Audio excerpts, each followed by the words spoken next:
2024 is full of possibilities, but let's make sure we're steering clear of the financial missteps that can throw your finances way out of whack. Whether you live by a budget or are just starting out on your financial journey, these financial mistakes are the ones you need to avoid.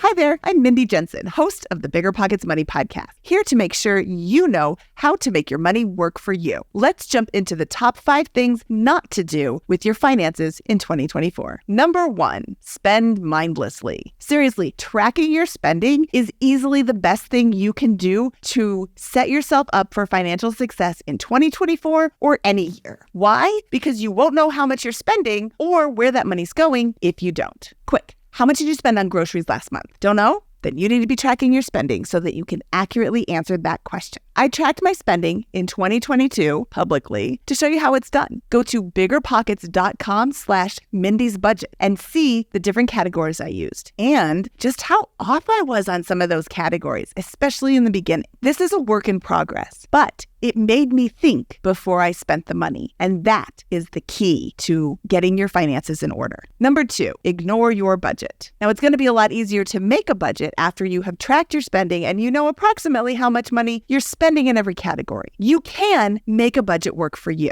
The biggest misconception is that a budget is restrictive, but it doesn't have to be. Instead of feeling restricted by your budget, reframe your thinking and look at it as a way for you to tell your money where you want it to go. The money will get spent. You want it to be spent on the things that you choose, not the random things that get chosen for you by accident because you weren't paying attention. It is so important for you to know where your money is going. And the best way to tell your money where to go is with the categories you choose and the amounts you choose. Bottom line, using a budget is allowing yourself to direct your money where you want it to go. Number 3, neglect your emergency savings. Seriously, don't do that. If you don't have an emergency savings, you need to act now. But I totally get it. It can be really daunting to try and save up 3 months of expenses. First, know what your bare bones expenses are. If you lost your job, how much could you cut out of your expenses and still be comfortable? That's your bare bones, and that is what you need to aim for first. Save up 3 months of bare bones expenses. Next, look at your deductibles for your insurance policies, home or renter's insurance, auto, health, etc. Add the highest deductible amount to your emergency savings, then the next highest, then the next highest, then the next highest until you have the equivalent of all of your deductibles saved in your emergency savings. No, you won't get hit with all of them all at once, most likely, but if you do have to pay a deductible, you won't be wiping out your entire emergency savings in order to cover it.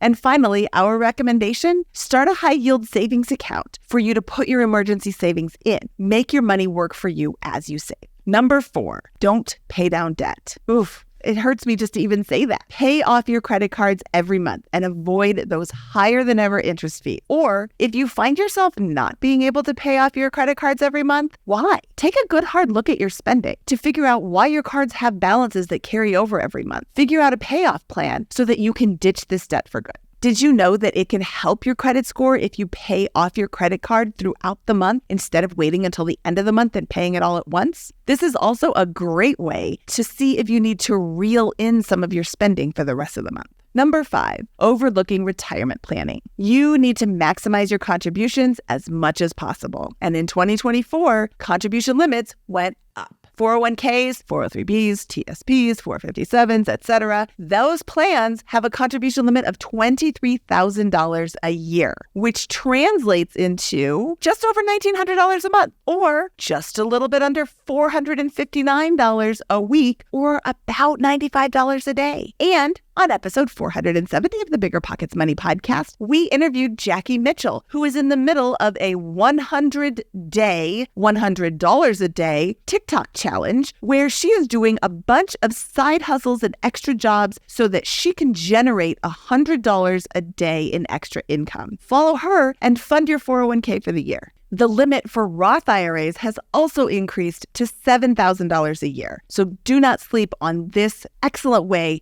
to build tax-free wealth for your future. And $7,000 a year translates into almost $600 a month, or $145 a week, or $29 a day. So you could do a couple more of those Jackie Mitchell $100 a day challenges and fund your Roth IRA for the year as well. Remember, Personal finance is about making informed decisions that align with your goals. By avoiding these common pitfalls, you can set yourself on a path to financial security and stability and success in 2024. Thank you so much for your time today. I am Mindy Jensen. If you found this video helpful, like and subscribe to the BiggerPockets Money channel for more videos just like this. And if you have a question, leave it in the comments below. Thanks for your time. Have a good day.